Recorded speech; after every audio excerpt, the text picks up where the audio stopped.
बच्चों, मैं डॉक्टर सुधा मित्तल। बच्चों, अपन अध्ययन कर रहे थे प्रेरणाओं के प्रकार या फॉर्म्स ऑफ इंसेंटिव्स। उसमें अपन ने धनात्मक, ऋणात्मक, वित्तीय, अवित्तीय अभिप्रेरणाएँ यानी प्रेरणा के प्रारूप देखे। उसी को आगे बढ़ाते हुए आज अपन अध्ययन करेंगे व्यक्तिगत एवं समूह प्रेरणाएँ, इंडिविजुअल एंड ग्रुप इंसेंटिव्स। किसी भी संगठन में कर्मचारियों को प्रबंधकों के द्वारा कई प्रकार की प्रेरणाएं दी जाती हैं ताकि वो अपने संगठन के लक्ष्यों को प्राप्त करने में अधिक से अधिक सहयोग दे सके। तो व्यक्तिगत और सामूहिक रूप से भी ये प्रेरणाएं दी जा सकती हैं। प्रेरणाएं प्रदान करने के संबंध में एक मुख्य समस्या प्रबंधकों के समक्ष यह आती है कि कर्मचारियों को व्यक्तिगत प्रेरणाएं दी जाए या सामूहिक प्रेरणाएं। तो इन दोनों प्रेरणाओं का प्रशासन कार्य की प्रकृति और कार्य के निष्पादन पर अधिक निर्भर करता है और ये प्रेरणाएं वित्तीय और अवित्तीय दोनों ही तरह की हो सकते हैं। तो इसलिए व्यक्तिगत प्रेरणा में किसी कर्मचारी को कार्य के प्रति अधिक प्रोत्साहित करने के लिए व्यक्तिगत रूप से प्रेरणाएं दी जाती हैं और इन प्रेरणाओं में जैसे कैश है, प्रशंसा पत्र हैं, प्रमाण पत्र हैं, नौकरी की सुरक्षा, सम्मान, विकास आदि के अवसर आदि प्रमुख होते हैं। सामूहिक प्रेरणा ने किसी समूह से संबंध रखते हैं, अर्थात व्यक्ति एक कर्मचारी को प्रेरणाएं न देकर सामूहिक रूप से सभी कर्मचारियों को प्रेरणाएं दी जाती हैं। तो समूह प्रेरणाओं में जैसे लाभ सहभागिता, अधिलाभांश, विभागीय पारितोषण, सुझाव व्यवस्था और समितियों का निर्माण आदि प्रमुख हो सकते हैं। तो इस प्रकार से इस व्यक्तिगत और सामूहिक प्रेरणाएं देकर कर्मचारियों को मोटिवेट किया जाता है, उन्हें अपनी निष्ठा और लगन से काम करने के लिए प्रोत्साहित किया जाता है। इस प्रकार के प्रेरणाओं की जो यूटिलिटी है, उपयोगिता, वो है कि जहाँ किसी उद्योग में कार्य ऐसा हो कि कर्मचारियों के व्यक्तिगत कार्य को मापा जा सकता है और उनका मूल्यांकन किया जा सकता है, तो वहाँ व्यक्तिगत प्रेरणाएं अधिक लाभप्रद होती हैं। और जहाँ कर्मचारियों के व्यक्तिगत कार्य का मापन संभव न हो और कार्य की पूर्णता के लिए सभी कर्मचारियों का एक दूसरे पर निर्भर रहना पड़ता है, तो वहाँ सामूहिक प्रेरणाएं ही अधिक उपयोगी या लाभप्रद रहते हैं। उदाहरण के लिए प्रिंटिंग प्रेस का कार्य एवं पुर्जों को एकत्रित करके जोड़ने का कार्य आदि ऐसे कार्य हैं जहां व्यक्तियों की पारस्परिक निर्भरता अत्यधिक मात्रा में होती हैं और यह पारस्परिक निर्भरता कार्य की पूर्णता के लिए एक अनिवार्यता होती है। अतः ऐसी स्थिति में समूह प्रेरणाएं अधिक लाभप्रद होते हैं। व्यक्तिगत प्रेरणा से लाभ, एडवांटेजेस ऑफ इंडिविजुअल इंसेंटिव्स। उद्योग में कर्मचारियों को व्यक्तिगत प्रेरणाएं प्रदान करने में निम्न लाभों की प्राप्ति होती हैं। जैसे यह प्रेरणा कर्मचारियों को अत्यधिक कार्य करने की ओर प्रेरित करती हैं। इसमें प्रत्येक व्यक्ति को अपने द्वारा किए गए कार्य के प्रतिफल स्वरूप आवश्यक प्रत्यय मिलता है। अतः अधिक प्रत्यय हेतु वह अधिक प्रयत्न करने के लिए प्रेरित होता है। इन प्रेरणाओं से कर्मचारियों की कार्यक्षमता में वृद्धि होती है। ये प्रेरणाएं कर्मचारी मनोबल में अभिवृद्धि करती हैं और अकार्यकुशल कर्मचारी प्रेरणाओं के प्रलोभन से कार्य करने के लिए प्रेरित होते हैं, अतः उनकी भी कार्यकुशलता का विकास होता है।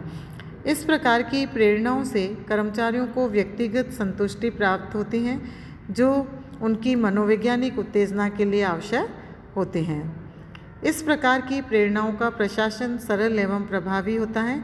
इसमें प्रत्येक व्यक्ति के कार्यों को आसानी से मूल्यांकन किया जा सकता है और उसके प्रतिफल की गणना भी शीघ्रता से की जा सकते हैं। तो इस प्रकार से प्रतिफल की गणना जब शीघ्र हो जाती है तो प्रेरणाएं भी शीघ्र प्रदान की जा सकती हैं जो कर्मचारियों के लिए अधिक प्रभावी सिद्ध होते हैं। समूह प्रेरणा से लाभ, एडवांटेज ऑफ ग्रुप इंसेंटिव्स। उत्पादन कार्य में व्यक्तिगत प्रयत्नों के साथ साथ समूह प्रयत्नों का भी अत्यधिक महत्व होता है। अतः व्यक्तिगत प्रेरणाओं के साथ साथ समूह प्रेरणाएं भी अधिक उपयोगी होती हैं। समूह प्रेरणाओं से अग्रलिखित प्रमुख लाभों की प्राप्ति होती है। जैसे इस प्रकार की प्रेरणाओं से समूह में आपसी मतभेद एवं संघर्ष की संभावना कम हो जाती है और उनके मध्य समूह भावना का विकास होता है। इस प्रकार की प्रेरणाओं से कर्मचारियों पर अत्यधिक पर्यवेक्षण की आवश्यकता नहीं रहती, फलतः पर्यवेक्षण व्ययों में कमी आती है।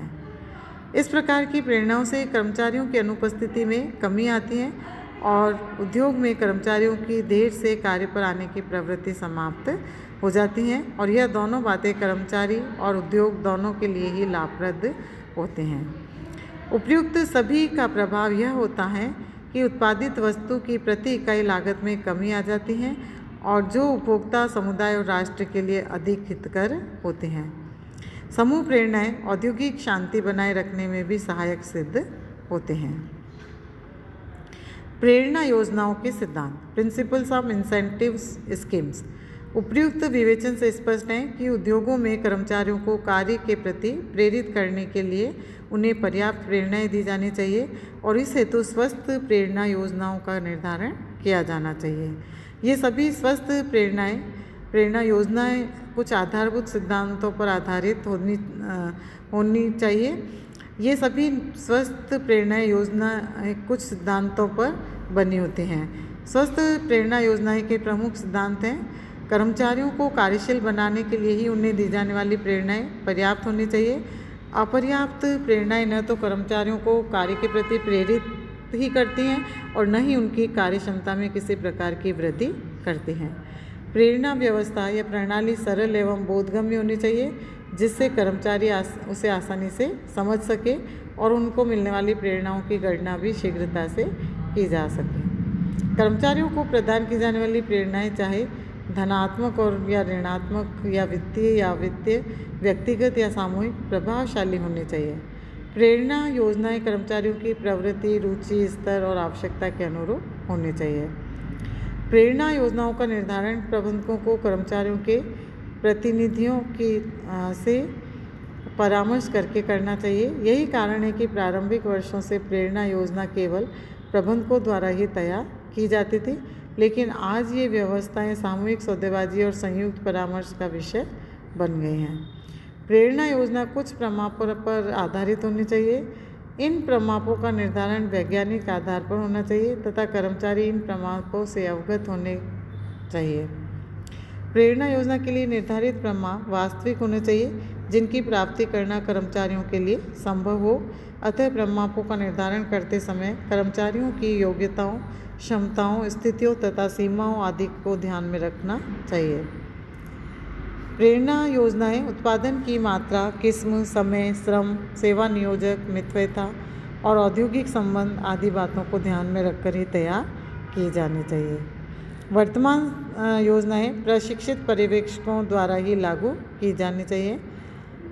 वर्तमान परिस्थितियों के संदर्भ में कर्मचारियों को प्रदान की जाने वाली अधिकतर प्रेरणाएं वित्तीय रूप में दी जानी चाहिए क्योंकि वित्तीय प्रेरणाएं कर्मचारियों की क्रय शक्ति बढ़ाते हैं।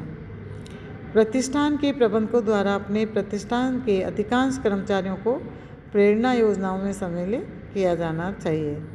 प्रेरणा योजनाएं लागू करने से पूर्व जहां तक संभव हो कार्य मूल्यांकन व्यवस्था और मजदूरी ढांचे का विवेकपूर्ण निर्धारण किया जाना चाहिए। तो इस प्रकार से प्रेरणा योजना के ये कुछ सिद्धांत हैं। इन बातों को ध्यान में रखते हुए इस तरह के इंसेंटिव्स संगठन में प्रबंधकों के द्वारा अपने कर्मचारियों को दिए जाने चाहिए।